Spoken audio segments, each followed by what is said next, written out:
Good morning everyone, welcome back once again. तो आज के इस वीडियो में हम स्टार्ट करेंगे आपका इस एग्जामिनेशन के लिए आपका मॉक टेस्ट। ठीक है, तो अभी आपके सामने यहाँ पे लगभग कुछ 20 सवाल आएंगे, 20 क्वेश्चंस। तो उनको आप ट्राई करें नीचे यहाँ पे कमेंट करके उनके आंसर्स देने का, या फिर आप जो लोग कोर्स के अंदर हैं वो यहाँ पे आप उनको व्हाट्सएप के ऊपर भी आप सबमिट कर सकते हैं। इस मॉक टेस्ट में आपको समझ में आएगा कि जैसे आप चीज़ें लेक्चर्स के अंदर देख रहे हैं, कैसे उस प्रकार से आपके क्वेश्चंस फ्रेम होते हैं, कैसे उस प्रकार से आपसे यहाँ पे सवाल पूछा जाता है, वो सब चीज़ों का आपको आइडिया लगेगा। और क्या चीज़ आपको पढ़नी है और क्या चीज़ को आपको स्किप करना है, उसके बारे में भी आपको एक होलिस्टिक आइडिया लगेगा यहाँ पर।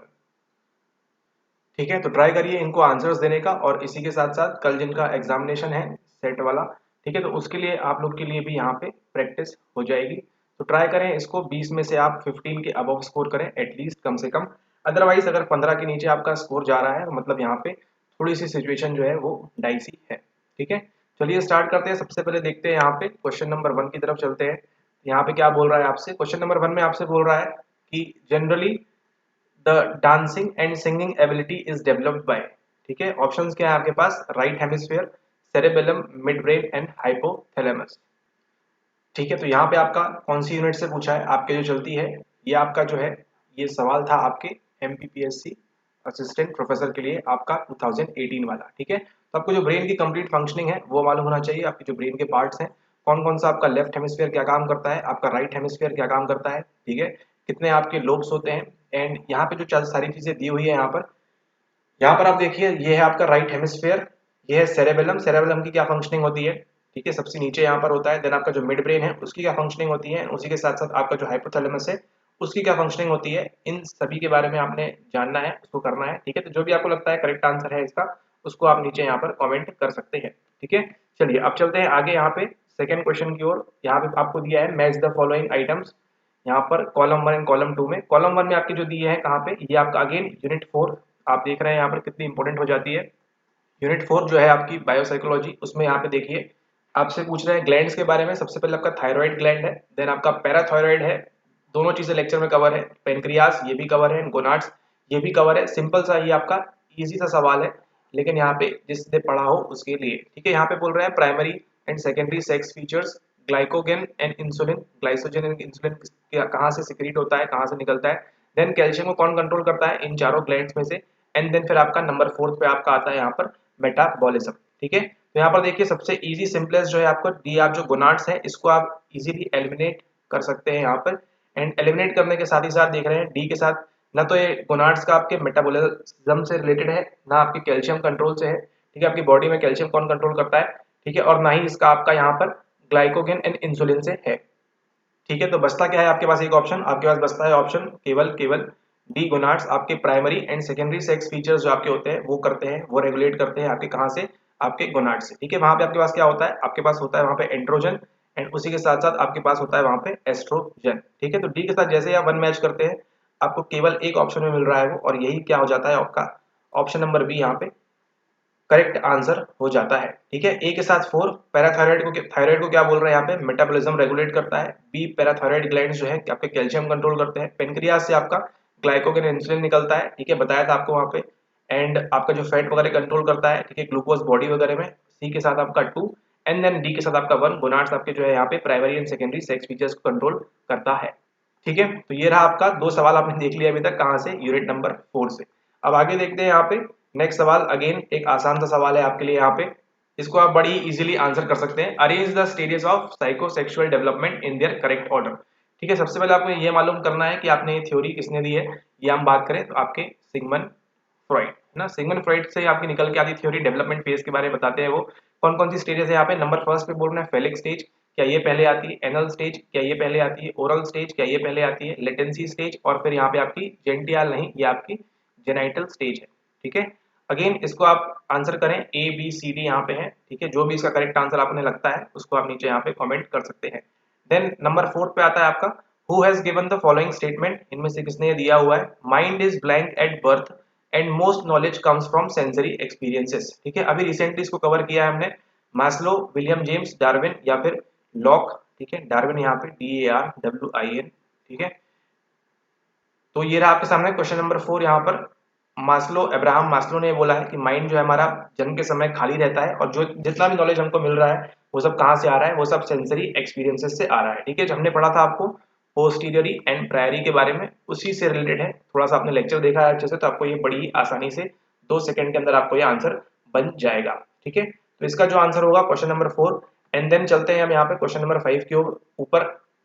तो यहाँ पर आप देख रहे हैं क्वेश्चन नंबर 5 में आपका opponent process theory of colour vision है ना। कलर विजन जिस प्रकार से हम कलर को देखते हैं, चीजें मालूम है, RGB वॉज इंट्रोड्यूस्ड बाय, इनमें से किसने इंट्रोड्यूस किया था? आपके Thomas Young, Hermann Helmholtz, Hering या फिर मैकनिकोल, इनमें से किसने ये वाली थ्योरी दी है? यहाँ से आपसे पूछ रहे हैं ABCD के अंदर। ठीक है, देन अगला मूव करते हैं क्वेश्चन नंबर 6 के ऊपर। अ चेंज इन बिहेवियर, व्यवहार में जो परिवर्तन होता है ड्यू टू पास्ट एक्सपीरियंस, पिछले एक्सपीरियंस और प्रैक्टिस के मुताबिक, इस कॉल्ड, इसको क्या बोलते हैं? As a maturation, learning, motivation और हैबिट। ठीक है, ये भी अगेन एक इजी सा सवाल है आपका क्वेश्चन नंबर 6, इसको भी आपने आंसर करना है। ठीक है, और ये वाला जो सवाल था आपका, ये अभी इस बार जो एग्जामिनेशन हुआ है आपका, दिसंबर नहीं, आपका जो जून वाला एग्जामिनेशन हुआ है उसमें भी इससे रिलेटेड आपको सवाल पूछा गया था। ठीक है, और अब चलते हैं यहाँ पे देखिए क्वेश्चन नंबर 7 की अगर हम बात करें, और 7वें मिनट में भी हम है कि in depth perception retinal disparity represents. ठीक है, जब हम डेप्थ को परसीव करते हैं, ठीक है, 3D में इमेज देखते हैं, लेंथ ब्रेड्थ एंड हाइट में जो हम इमेज देख रहे हैं किसी को, तो वहां पे किसकी बात हो रही है? मोनोक्यूलर क्यू की, बाइनोक्यूलर क्यू की, ऑर्गेनिस्मिक क्यू की या फिर एक्सटर्नल क्यू की, वहां पर। ठीक है, ये था आपके सामने अगला सवाल। देन क्वेश्चन नंबर 8 की बात करें, को twin control studies, type of studies में आपका एक आती है ट्विन स्टडीज, जब हम पढ़ते हैं।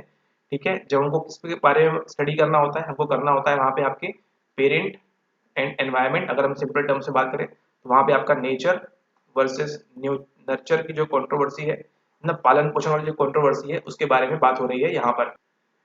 ठीक है, देन आपके पास ऑप्शन है, ऑप्शन नंबर ए में मोर इन्फ्लुएंस्ड बाय मैचुरेशन, जैसे जैसे हम सीखते जाते हैं, मोर इन्फ्लुएंस्ड बाय ट्रेनिंग। ठीक है, देन ऑप्शन सी में influenced by the interaction between maturation and training.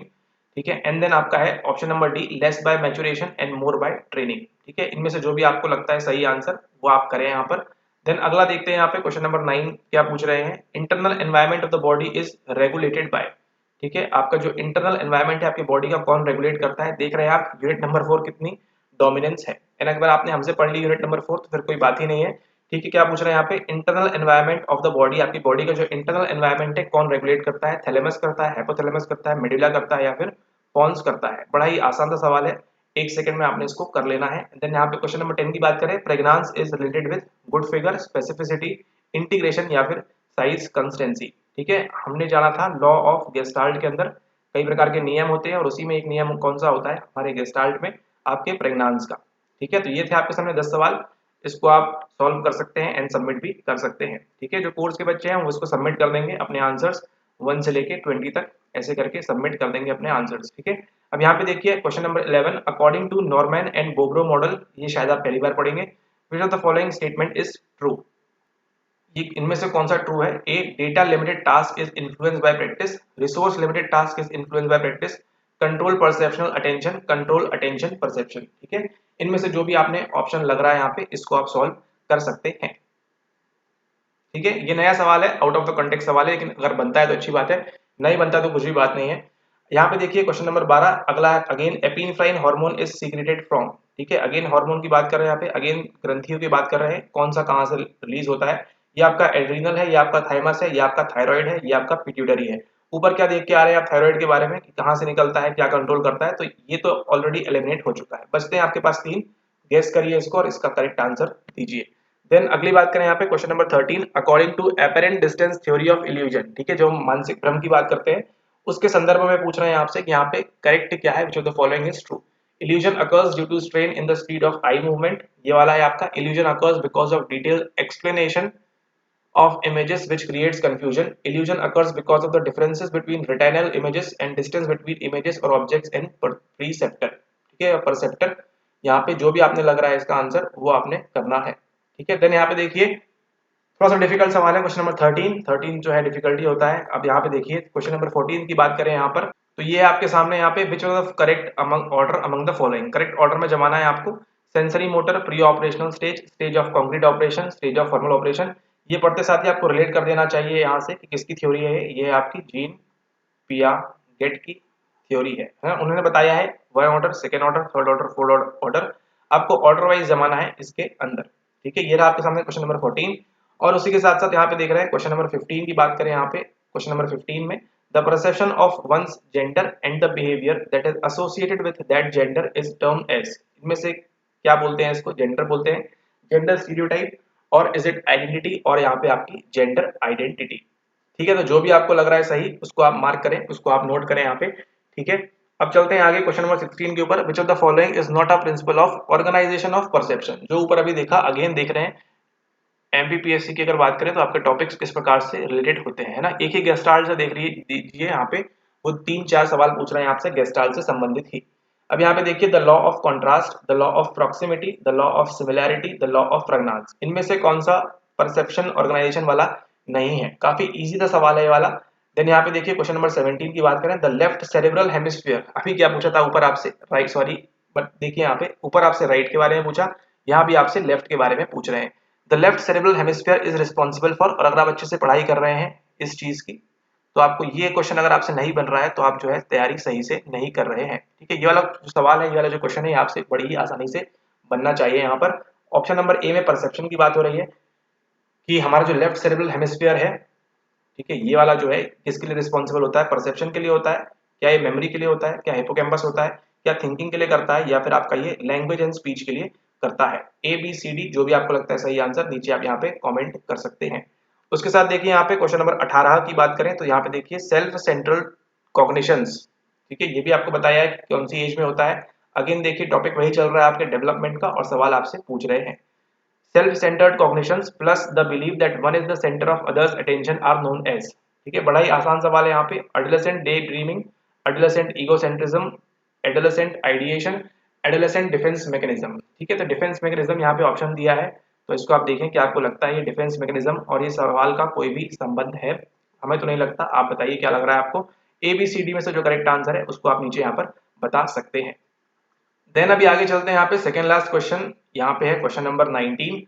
A family study on perception which has shown that poor children overestimated the size of coins to a greater degree than the wealthy children was done by। किसने की थी वाली study यहाँ पे? ठीक है, family study की थी परसेप्शन के ऊपर कि जो गरीब बच्चे हैं वो कॉइन के साइज को ओवर एस्टिमेट कर देते हैं एज कम्पेयर टू, मतलब यहाँ पे poor countries and rich countries की जो कल्चरल स्टडी की बात करें वो उसकी बात हो रही है। ब्रूनर एंड गुडमैन ने, ऑसगुड एंड टेननबॉम ने, डेम्बर एंड डेम्बर ने, या फिर मरे एंड मरे ने। ठीक है, किसने की है? ए बी सी डी, नीचे आप यहाँ पर बता दीजिएगा। ठीक है, अब चलते हैं यहाँ पे क्वेश्चन नंबर 20, जो लास्ट क्वेश्चन है इस आपके मॉक टेस्ट का। यहाँ पे तो यहाँ पे देखिए पूछ रहे हैं आपसे none of these the time from about 8 weeks after conception, है ना, कंसेप्शन के 8 हफ्ते बाद अंटिल द बर्थ, जब तक बर्थ नहीं हो जाता of a child, is called age, कौन सा पीरियड कहते हैं? बताया हुआ है कई बार। ठीक है, फ्री वीडियोस में बताया हुआ है, कोर्स वीडियोस में बताया हुआ है यहाँ पे। ठीक है, fetal period, critical period, germinal period, या फिर नन ऑफ दीज। इनमें से आपको जो भी आंसर लग रहा है नीचे आप इसको यहाँ पर कमेंट कर देंगे। ठीक है, एंड जिनको ये सबमिट करने बोला है उनको यहाँ पे सबमिट कर देना है व्हाट्सएप के ऊपर। ठीक है, तो ये रहे आपके सामने 20 सवाल आपके इस टॉपिक से रिलेटेड, तो इसको आप ट्राई करें, इसको आप अटेम्प्ट करें, एंड देन इसके जो आंसर्स हैं ये आपको मिल जाएंगे कहाँ पे? इसके जो आंसर्स हैं वो आपको एज अ फॉर्मेट में आपको टेलीग्राम के ऊपर, ठीक है, ये मिल जाएंगे, तो वहां से आप इसके आंसर्स भी देख सकते हैं। ठीक है, तो सारे आंसर्स आपके 20 सवाल के आंसर्स आपको मिल जाएंगे टेलीग्राम के ऊपर, वहां से इसको आप सर्च करके ये जो मॉक टेस्ट है आपका, इसके आंसर आप वहां से ले सकते हैं। ठीक है, एंड इसी के साथ साथ अगर आपको इसकी डिटेल्ड एक्सप्लेनेशन देखनी है, ठीक है, डिटेल अगर आपको इसकी एक्सप्लेनेशन देखनी है कि ये आंसर जो हो रहे हैं, ठीक है, हमको मालूम तो पड़ गया कि ए बी सी डी क्यों है, कैसा है, क्या उसके पीछे वजह है, क्या कारण है, वो सब तो मालूम पड़ गया, लेकिन इसको अगर आपको देखना है डिटेल में एक्सप्लेनेशन के साथ कि ये क्यों हो रहा है, ठीक है, तो आप जो हमारी मेंबरशिप है उसको ज्वाइन कर सकते हैं। काफ़ी महंगी नहीं है, मात्र इतने रुपीज़ की है। ठीक है, तो आपको मिल जाएगी, ज्वाइन बटन आपको मिल जाएगा, तो ज्वाइन बटन से आप इसको यहाँ पे कलेक्ट कर सकते हैं, एंड इसके थ्रू ज्वाइन होने के बाद आपको कुछ वीडियोस मिल जाती हैं, स्पेशल वीडियोस। ठीक है, एंड अभी आपको बता दिया है इस मॉक टेस्ट की आपको डिटेल वीडियो भी मिल जाएगी, और कुछ वीडियो ऑलरेडी डली हुई है पहले से, तो वो भी आपको देखने को मिल जाएगी। आपको कभी केवल क्या करना है, वहाँ पे आपको ज्वाइन बटन मिल रहा होगा, उस पर जाके क्लिक करके वहाँ से आप ज्वाइन कर देंगे। इतना आपका पेमेंट आई गेस जाएगा समथिंग। ठीक है, तो इसके अकॉर्डिंग आप जो है यहाँ पर डिटेल वीडियो यहाँ पे आपको मिल जाएगी इस प्रकार के मॉक टेस्ट। ये पहला था, इसके आगे भी अगर होंगे इस प्रकार के मॉक टेस्ट तो वो वहां से आपको देखने मिल जाएगा डिटेल एक्सप्लेनेशन के लिए। लेकिन अगर आप चाहते हैं फ्री में, तो फ्री में आपको जो मिल जाएगा टेलीग्राम के ऊपर आप ज्वाइन कर सकते हैं। आपको केवल ये नेम सर्च कर लेना है एंड वहां से आपको मिल जाएगा देखने के लिए इसके आंसर्स। ठीक है, जैसा भी आपने लग रहा है, आप जो भी करेंगे अच्छे के लिए करेंगे। Thank you and have a nice day ahead. आप सभी जिनका एग्जाम है कल, उन सभी को ऑल द बेस्ट। ठीक है, क्वेश्चन पेपर अगर आपके पास वगैरह आता है तो आप उसको भेज सकते हैं एंड देन उनकी आंसर की वगैरह कट ऑफ वगैरह की हम बात करेंगे इसके आगे। Right, okay, thanks for watching the video. अगर आप पहली बार देख रहे हैं तो क्या करना है मालूम है। Thanks for watching, have a nice day ahead, take care, bye.